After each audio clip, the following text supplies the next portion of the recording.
final question, Professor. We are facing Islamic State, so-called Islamic State.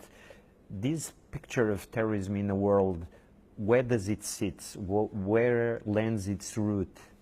Well, for one thing, we should always be cautious about the use of political terminology, because almost every term in political discourse, democracy, freedom, market, whatever you like, has two meanings.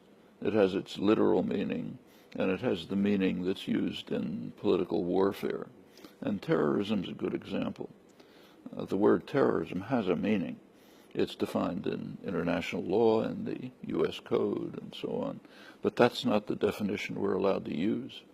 We use the word terrorism in a way which means their terrorism against us, but not our terrorism against them. That's not terrorism.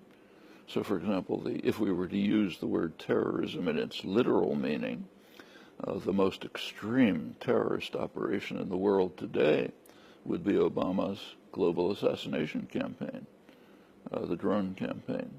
I mean, if, say, Iran were carrying out a campaign to assassinate people throughout the world who it suspects are planning to harm them.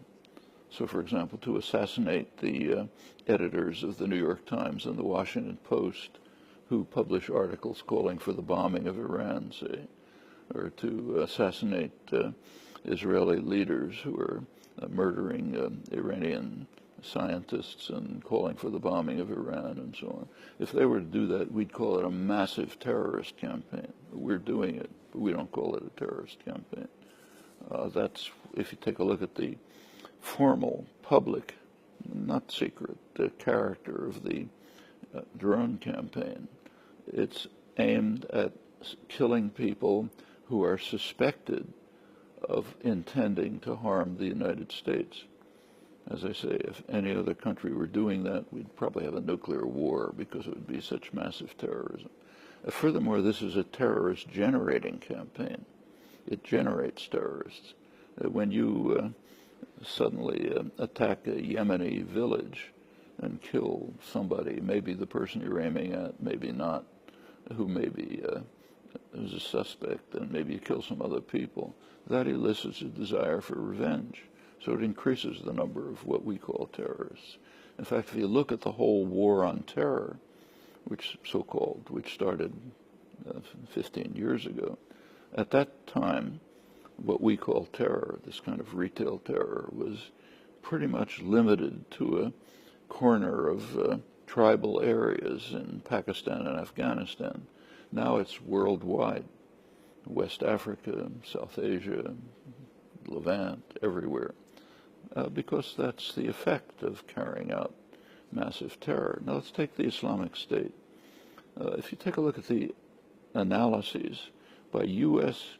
specialists, the former CIA analysts of the Middle East, people like Graham Fuller, Paul Pillar, others, they point out the obvious.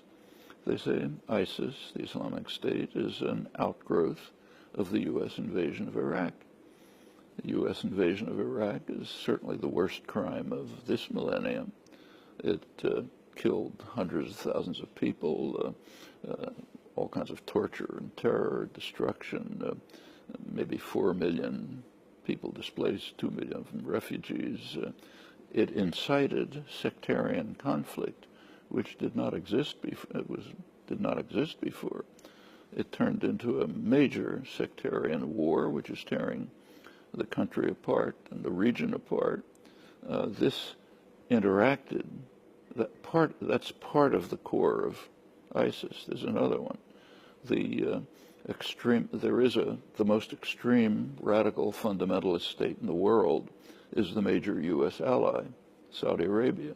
Its version of Islam is the Wahhabi Salafi version, is already way out on the extreme, and it's also a missionary state, so it exports Wahhabi doctrine both with funding and by establishing madrasas, Quranic schools, mosques, clerics, and so on.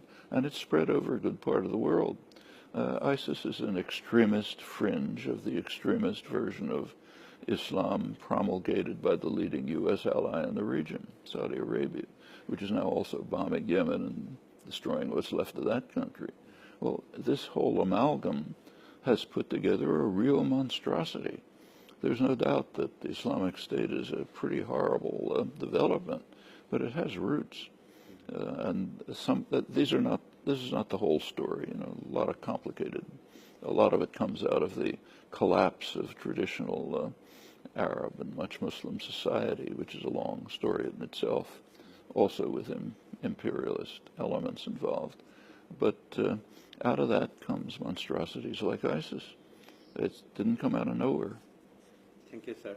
Mm-hmm.